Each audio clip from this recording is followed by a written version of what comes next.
Wouldn't that make sense? Well, yes, it would seem that knowledge can't exist in a vacuum. People had to have institutions both for doing the research, making measurements, and supporting the scientists, and then they would have to have institutions for teaching that knowledge and passing it down and so forth. Precisely. So does this mean, Doctor, that it's likely that advanced civilization has come and gone and possibly come and gone in long cycles of some sort that we don't know about? Well, the indication, as far as I can see, is that if there was a more advanced civilization, what we have now are merely fragmentary indications of it. So right. We really have to do a lot of research in order to pin down the evidence that it even existed. So what I've proposed in the book is that, in fact, civilization has been interrupted by dark ages. In other words, yes. Instead of a gradual ascent from primitive times up to more advanced developments culminating in modern civilization, which we then expect to continue going up and up and up, mm-hmm. Civilization has had its ups and downs over many thousands of years. Kind of like the stock market. Well, yeah. Everything has its cycles, and you're saying that includes civilization. Do you have any idea what these down periods might have been? I mean, it would have to be something that would literally come along and almost knock it down to zero. Well, there's evidence that has happened. For example, I've proposed that around 2500 BC would be a time when this civilization we're talking about did exist. That would correspond pretty much to the Old Kingdom in Egypt.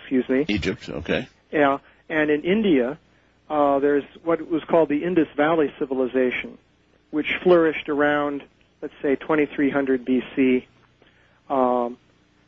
in that vicinity.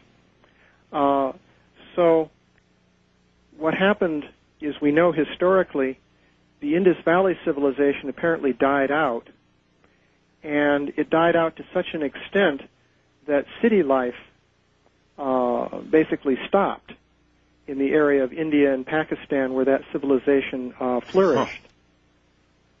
Huh. So, and that civilization is famous for having very well laid out cities. Instead of just sort of higgledy-piggledy streets going every which way like you find in old medieval towns, they had cities that were laid out geometrically in a very precise way. But city life itself seems to have stopped for a period of centuries, and then maybe around 800, 700 BC or so, it began to start up again and continued up to the present time in the India-Pakistan area. Well, but if ancient people had knowledge of the construct of the solar system, that would really indicate a rather high level of scientific knowledge.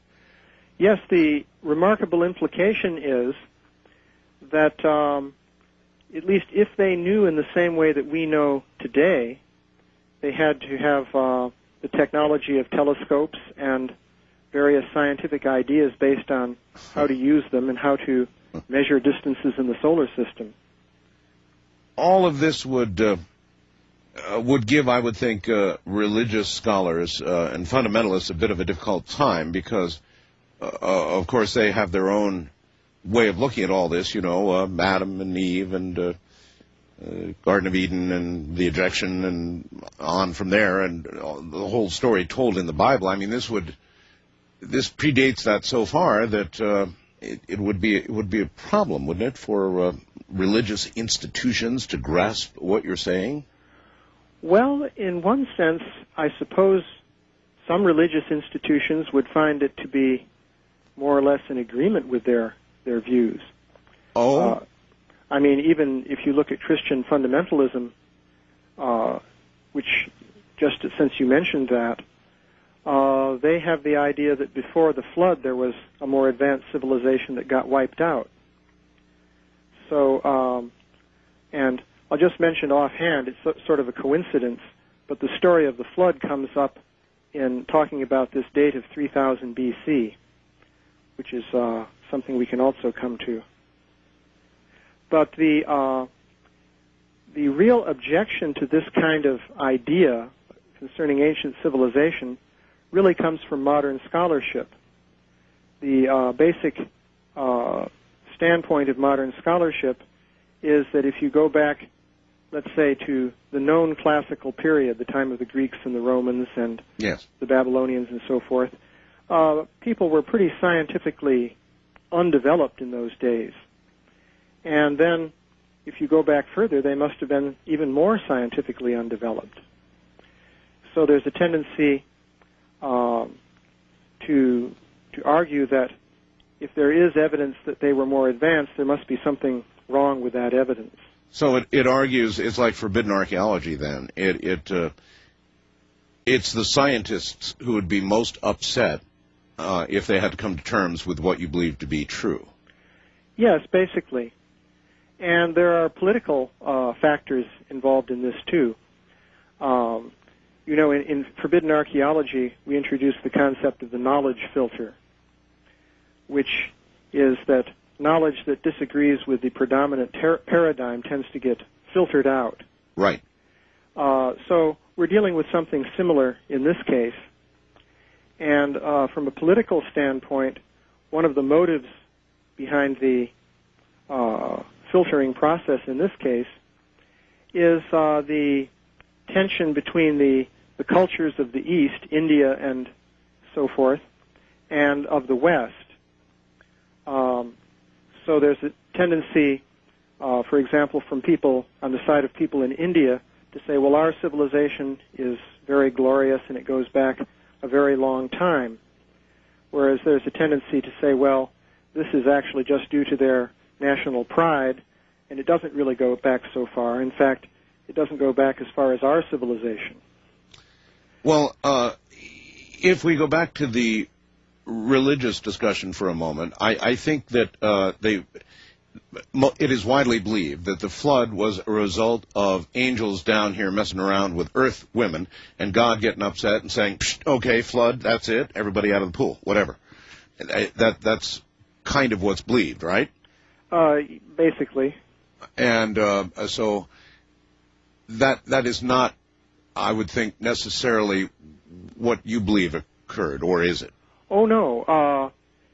As for the cause of this Dark Age period that Yes. I mentioned, Yes. Mm-hmm. I'm not really saying anything about what that cause was. As far as I'm aware, perhaps the most likely argument for it is climactic. Of course, a flood is a sudden climactic event. And one could guess that the hand of God could cause a big flood or a climate change, depending on how you look at it, right? Yeah. Climate change might be something as boring as a drought that lasted for a long time. There is evidence for that. By the way, this cessation of city life in the Indus Valley area is paralleled apparently by a similar interruption that you find in Babylon, ancient Greece, and so forth. All right. Doctor, hold it right there for a moment. So, it might have been a climate change. Now, let me see. I've been hearing something recently about a climate change. If that's what sort of stalls civilizations and puts them in a big black period where everything falls like the market did the other day, climate change. I know I've heard something about climate change recently. Could we be coming up on one of those periods? Welcome to one of the weirdest shows in the world. This is Coast to Coast AM. My guest is Dr. Richard L. Thompson, and we're talking about what came before. Way before. Climate change. Dr. Richard L. Thompson is my guest, and we're talking about his brand new book, and we're going to keep talking about it for as long as we can keep Dr. Thompson here. He may not be with us too long tonight, but I want to get in as much as I can. This is so intriguing. So, Doctor, you think it might have been a vast climate change, the biblical flood, whatever you want to call it, something that occurred that just knocked everybody back.